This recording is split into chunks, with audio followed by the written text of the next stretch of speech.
ada hujan, ada panas, betul sekali. Ada hujan, ada panas. Ingat, kalau kalian dapat rezeki yang banyak, jangan pikir, wah, dapat rezeki lah senang. Nggak tahu musibah apa yang bakalan datang ke depannya. Begitu, rezeki, musibah, musibah, rezeki, gitu loh teman-teman. Percaya aja. Ayo budal.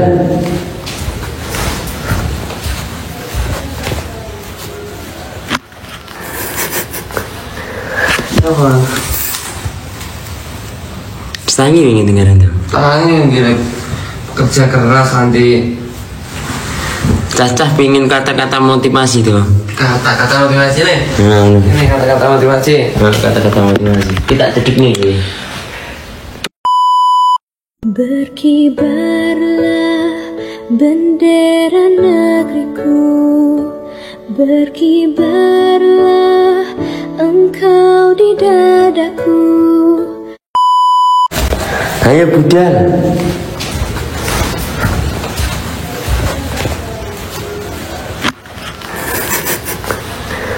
Apa? Tangi ingin dengaran tuh. Tangi gila kerja keras nanti. Cacah pingin kata-kata motivasi tuh. Kata-kata motivasi nih. Nah, ini kata-kata motivasi. kata-kata motivasi. Kita cedek nih. Beh, lah kata ibut kata piye iki? Kata-kata motivasi nih iki.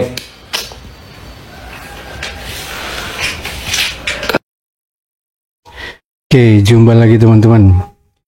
Sebelumnya saya minta maaf karena beberapa hari memang sengaja saya tidak membuat konten berkaitan dengan Sobat Ngarit, teman. Ada satu alasan yang membuat saya hingga akhirnya memutuskan untuk off sejenak berbicara berkaitan dengan Sobat Ngarit, berkaitan dengan Mas Iyun, teman. Kita lihat sejak tanggal 25 Agustus yang lalu di berbagai daerah banyak dari sahabat-sahabat kita, teman-teman kita, anak-anak kita, adik-adik kita yang menyuarakan sesuatu untuk pemerintah, teman-teman. Inilah yang menjadi alasan saya untuk sejenak berhenti berbicara berkaitan dengan Sobat Ngarit, teman. Saya ingin menghargai empati yang ingin saya tunjukkan untuk mereka semua, teman-teman, dengan cara yang saya lakukan. Saya tidak ingin membahas sesuatu yang lain daripada yang lain, padahal euforia atau keinginan dari teman-teman yang berada dalam aksi demonstrasi tersebut adalah untuk kepentingan kita semua, teman. Saya tidak ingin mencederai sesuatu yang niatnya adalah mulia, teman. Meskipun kita sadari ada banyak hal yang akhirnya terjadi di luar keinginan kita semua. Al-Fatihah untuk beberapa teman yang akhirnya harus mengorbankan nyawa untuk sebuah perjuangan, teman-teman. Itu alasan saya kenapa beberapa hari memang tidak membuat konten berkaitan dengan Sobat Ngarit. Bukan karena tidak ada materi, tidak ada bahan. Di Sobat Ngarit tidak pernah tidak ada bahan, teman-teman. Itu satu hal yang perlu kita catat. Oke, ini live Mas Iyun hari ini, teman, bersama Rido. Dan inilah Rido, teman. Tidak ada kata-kata mutiara, tidak ada kata-kata hari ini. Yang ada adalah rezeki sudah ada yang mengatur. Itu, teman. Kata-kata motivasi ya. Motivasi hidup. Motivasi hidup. Kata-kata motivasi hidup. Kata-kata motivasi hidup. Kata-kata motivasi hidup.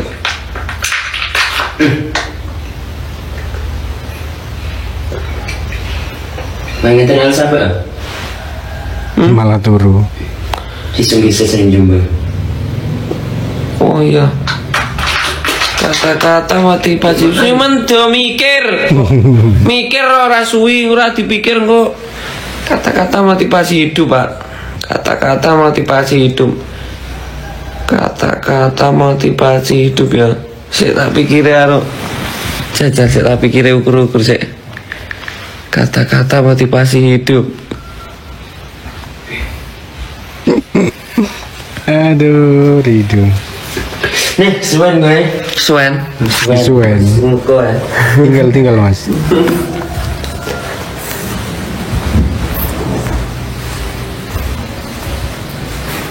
Mati sih lagi urip. Yo.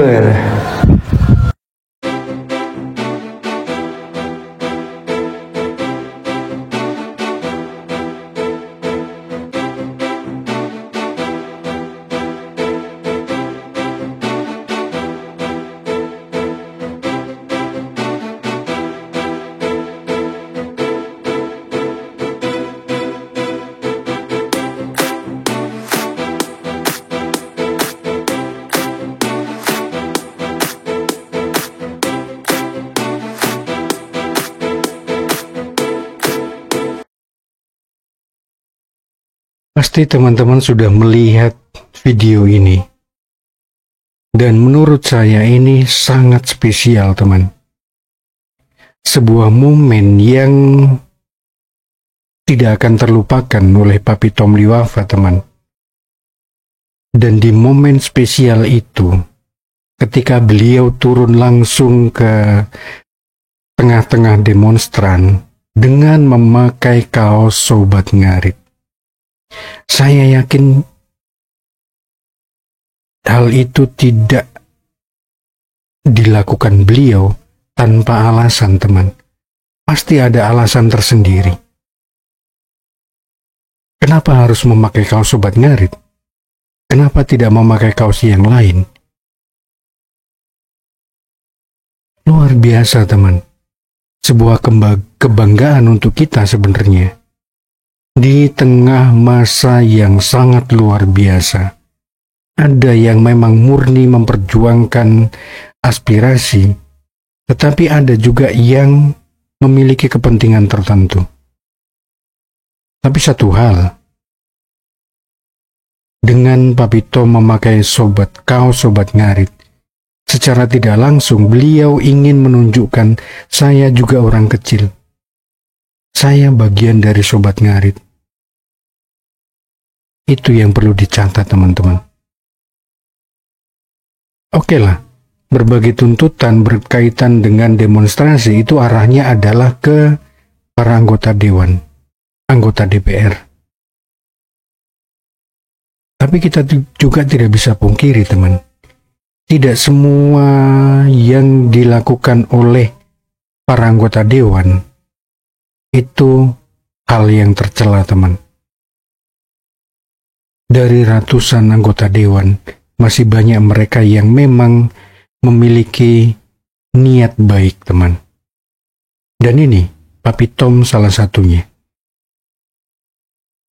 Dan yang spesial adalah ketika beliau memakai kaos Sobat Ngarit sebagai sebuah kebanggaan, teman. Tidak malu.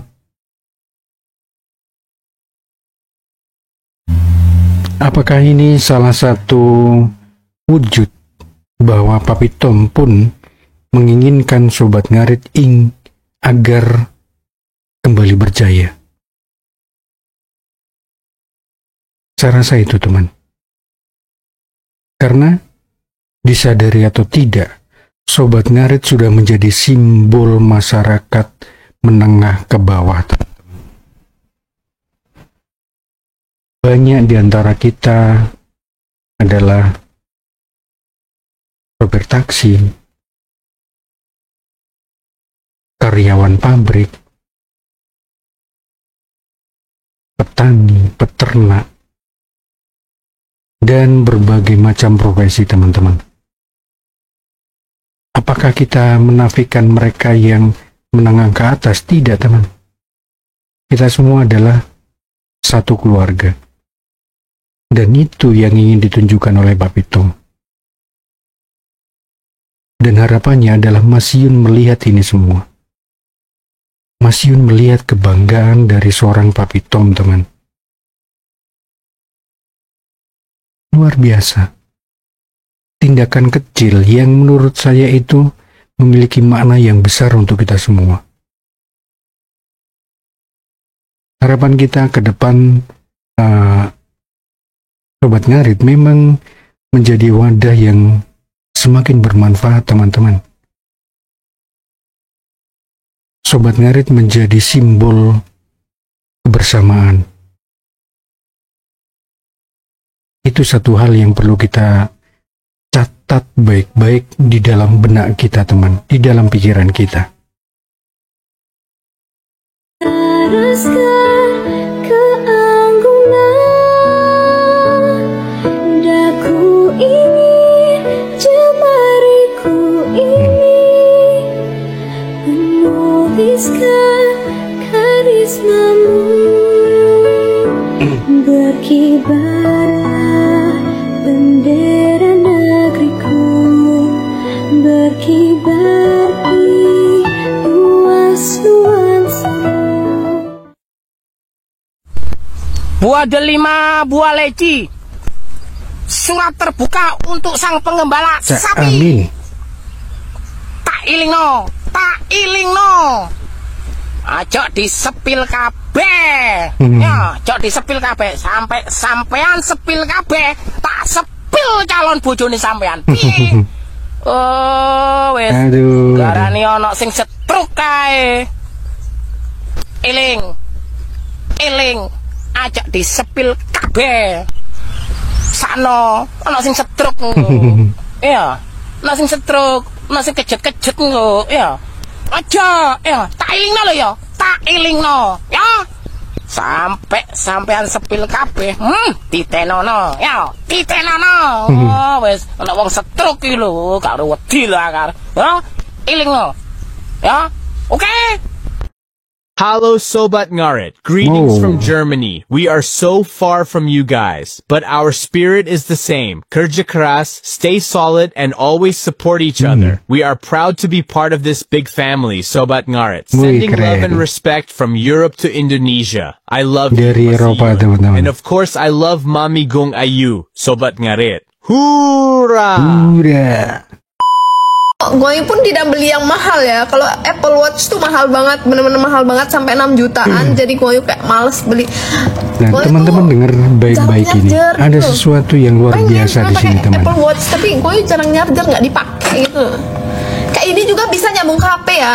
Untuk jam-jam di bawah tuh bisa nyambung ke HP kalian. Kalau misalnya ada yang telepon, ada yang ngechat gitu, bisa lihat lewat HP. Ada notifikasi di HP, dia kayak jam juga. Kayak HP juga maksudnya.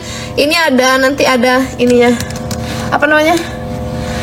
Jam 11 miliar. Aduh. Mending ngoyo. Kalau ngoyo disuruh beli jam 11 miliar ya. Mending ngoyo bikin usaha lagi. Bikin usaha, bikin rumah, enak-enak. Enak-enak daripada uangnya dijadiin jam kan.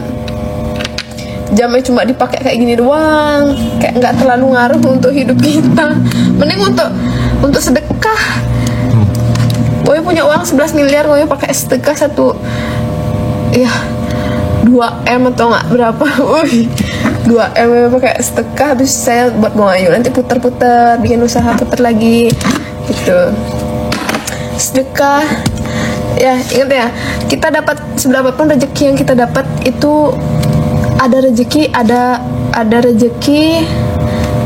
rezeki, ada musibah, ada rezeki. Gitu. Jadi kita harus balance. Kalau dapat uang banyak, misalnya punya uang banyak, kita harus tetap berbagi. Bener. Gue percaya banget sama itu ya. Seberapapun kita dapat rezeki itu harus dibagi. Walaupun sedikit, tapi kita ikhlas. Inilah teman, sosok Gungayu yang tidak pernah berhenti memberi motivasi, inspirasi teman-teman. Dari perkataan ini saya rasa kita bisa melihat bahwa apa yang dilakukan Gungayu memang sudah mendarah daging teman-teman. Sebuah konsep, sebuah pemikiran itu bukan hanya retorika saja, tetapi memang sudah menjadi komitmen, sudah konsisten dia lakukan teman-teman. Di antara rezeki yang kita terima, ada sekian persen yang memang itu adalah bagian atau milik dari orang lain. Sudah sering kita lihat ketika Gungayu memperoleh gift cukup banyak, pasti dia selalu akan menggunakan sebagian dari apa yang sudah dia terima untuk berbagi teman-teman. Spesial sekali. Harus sedikit. Ada hujan, ada panas, betul sekali. Ada hujan, ada panas. Ingat, kalau kalian dapat rezeki yang banyak, jangan pikir, wah, dapat rezeki lah senang. Nggak tahu musibah apa yang bakalan datang ke depannya. Begitu, rezeki, musibah, musibah, rezeki, gitu loh teman-teman. Percaya aja. Rezeki itu amanah dari Tuhan. Kayak kita bisa nggak? Rezeki itu amanah teman. Dikasih rezeki yang segini, kita bisa nggak bagi ke orang? Walaupun sedikit, tapi kita ingat berbagi. Karena rezeki itu dari Tuhan, kita kembalikan ke Tuhan lagi, ke ciptaannya. Banyak pelajaran berharga dari sosok muda Gungayu teman-teman. Dan saya rasa tidak semua orang dengan mudah bisa melakukan itu. Terkadang ya kita sadari sendiri teman, saat kita memperoleh rezeki yang berlebih, yang ada dalam pikiran kita mungkin saja itu hanya untuk kepentingan atau kesenangan diri sendiri. Tetapi berbeda dengan konsep yang terbangun di dalam diri seorang Gungayu. Ada rezeki, ada musibah. Di antara rezeki yang kita terima, ada bagian dari rezeki orang lain. Konsep sederhana yang tidak mudah untuk dilakukan, teman. Oke, saya rasa cukup sampai di sini, teman. Mudah-mudahan ada sesuatu yang positif yang bisa kita ambil dari sini. Oke, terima kasih banyak. Kurang lebihnya saya minta maaf. Salam Sobat Ngarit Nusantara, salam sahabatan, srek.